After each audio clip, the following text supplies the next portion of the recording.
조국혁신당 조국 대표가 민주당에 던진 최후 통첩의 진심이 궁금하시죠? 설 연휴가 시작되는 13일 전까지 민주당의 공식 입장을 결정하라 했죠. 이날 국회에서 열린 기자간담회에서 조 대표는 단호한 의지를 보였는데요. 만약 13일까지 공개적인 답변이 없다면 합당은 없는 것으로 하겠다며 배수진을 치고 민주당을 향해서 명확한 선택을 하라고 촉구했습니다. 최근 민주당 내에서 불거진 내홍과 혁신당을 향한 여러 의혹들 때문이죠. 특히 정청래 대표의 합당 제안 이후 당 안팎으로 잡음이 끊이지 않았는데요. 조 대표를 겨냥한 위력설이나 지분 의혹, 논의설 등이 유포되는 상황입니다. 조 대표는 이런 주장들이 혁신당을 모욕하고 비방하는 장애물이라 했죠. 지난 대선에서 이재명 후보를 위해 헌신했던 우당에 대한 예의를 갖추라 민주당 내부 정치 투쟁에 우리를 이용하지 말라고 강력히 경고했습니다. 어떠한 미락도 지분 논의도 없었다는 점을 분명히 하며 선을 그었는데요. 정청래 대표와의 회동을 제안하면서 공식 결정 후에 만나자고 덧붙였죠. 민주당은 오는 10일 의원총회를 열어 당원들의 의견을 수렴할 예정입니다. 과연 민주당이 조 대표가 제시한 데드라인 안에 답을 내놓을 수 있을까요? 한편 개혁신당 이준석 대표가 아주 흥미로운 토론을 제안해 화제입니다. 상대는 바로 한국사 강사 출신이자 유튜버로 활동 중인 전한길 씨인데요. 두 사람은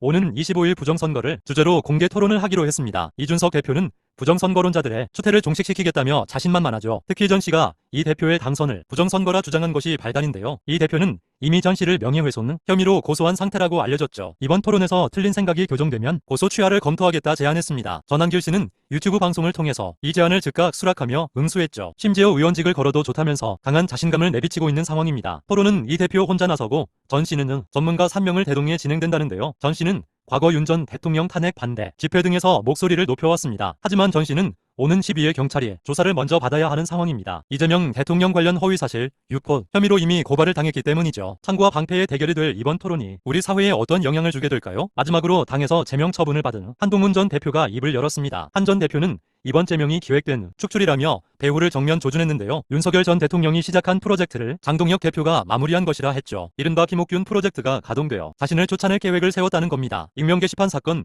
역시 자신을 제명할 구실로 쓰기 위해 조작되었다 주장했죠. 윤리위가 사실관계도 확인하지 않고 가족들의 글이라고 단정 지었다는 건데요. 한 전 대표는 가족들이 언론 사설을 링크한 적은 있지만 글은 안 썼다 했죠. 정치를 그만둘 것이라 기대하는 분들은 그 기대를 접으라고 강력히 경고했습니다. 제명까지 당하면서도 여러분 앞에 당당히 섰다며 정치 재개의 의지를 보였죠. 콘서트를 티켓 장사라 비판한 민주당에 대해서도 날선 반응을 보였는데요. 단 1원도 가져가지 않는다며 오히려 민주당의 공천원 등 의혹을 저격했죠. 제명 이후 더 선명해진 한동훈의 행보가 향후 정치권에 어떤 파장을 불러올까요? 조국, 이준석, 한동훈 세 사람의 결단이 대한민국 정치의 판을 흔들고 있습니다. 여러분은 누구의 진정성이 가장 크게 느껴지시는지 정말 궁금한데요. 날카로운 시각과 소중한 의견들을 댓글로 가감없이 남겨주시길 바랍니다. 구독하고 매일매일 이슈 하니